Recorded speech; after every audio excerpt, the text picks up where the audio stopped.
quand j'ai compris que les blessures et les traumatismes se répétaient de génération en génération, je me suis dit, là, il faut vraiment que je fasse quelque chose pour moi en tant que femme, parce que j'avais envie de guérir mes blessures, j'avais envie de guérir les programmes qui étaient, en tout cas que j'avais hérité de mes parents, des programmes que je reproduisais qui venaient de ma mère et aussi de mon père et que je rejouais dans différentes relations de couple. Et je me suis dit, il faut absolument que moi, je guérisse déjà de ces blessures et de ces programmes pour casser ce cercle de transmission, parce que j'avais cette idée aussi de me dire, un jour j'ai envie d'être mère et je n'ai pas envie de retransmettre ce schéma et ces programmes à mes enfants pour qu'ils revivent les mêmes souffrances émotionnelles et relationnelles.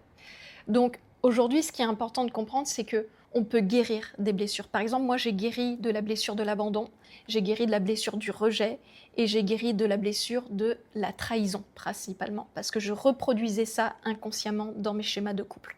Et quand on guérit en fait de ces blessures, on crée des relations où on n'a plus à revivre ça. Et ce qui est important quand on est parent, c'est que quand on guérit de ces blessures, ça permet aussi de guérir les enfants de ce schéma, parce que nous sommes le modèle, ils reproduisent ce modèle qu'ils voient sous leurs yeux.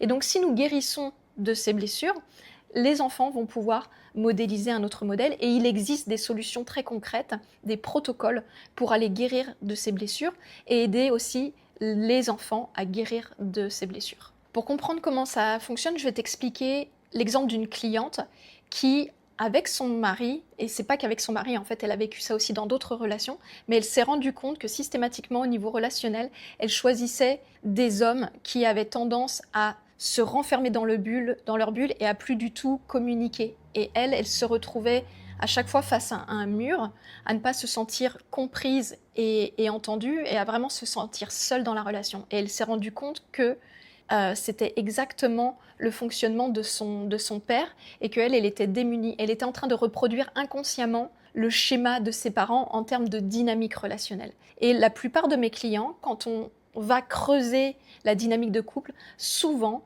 ils reproduisent le schéma parental. Ou en tout cas, il y a certains comportements, certaines attitudes qu'ils vont avoir tendance à reproduire. Donc, on reproduit certains programmes de nos parents. Par exemple, moi, j'ai reproduit certains programmes de ma maman. Et ce qui se passe aussi en épigénétique, c'est que on hérite aussi de certains programmes du sexe opposé. Par exemple, je me rends compte aussi que j'attirais des compagnons qui avaient les mêmes attitudes et comportements que mon père. Donc, les blessures et les programmes se jouent de deux manières. Soit c'est nous-mêmes qui nous les reproduisons dans les comportements, soit nous, inconsciemment, on va choisir un ou une partenaire qui va reproduire le schéma ou le comportement d'un de nos parents. Quand il y a des blessures non guéries qui se passent de génération en génération, on se rend compte aussi qu'en tant que parents, on transmet ça à nos enfants, puisque ça peut se transmettre sur 3 générations. En tout cas, c'est ce que la science tente à prouver au jour d'aujourd'hui. Je pense que peut-être ça peut aller même plus loin, mais jusqu'à présent, on parle de 3 générations en termes de transmission de programmes, de blessures et de traumas. Et ce qu'on peut remarquer, c'est que nos propres comportements, nos propres peurs et nos propres souffrances, on va les transmettre inconsciemment à nos enfants qui vont les rejouer eux aussi. Je te donne par exemple le schéma d'une de mes clientes qui a tendance à avoir peur de s'exprimer et de communiquer. Elle a peur de dire les choses parce qu'elle a peur d'être jugée, elle a peur d'être humiliée constamment. Et son enfant fait exactement la même chose. Son enfant est jeune, à 5-6 ans, mais déjà il y a une difficulté pour cet enfant à s'exprimer et à parler. Et quand elle voit son enfant, elle se dit « mais c'est moi en fait ». Et là, ce qu'on va travailler ensemble, c'est aller guérir les blessures et les programmations de cette maman, qui sont des programmations héritées de sa maman. Et en guérissant elle-même à travers des protocoles, elle va pouvoir aussi guérir son enfant, puisqu'il existe aussi des protocoles de guérison pour les enfants.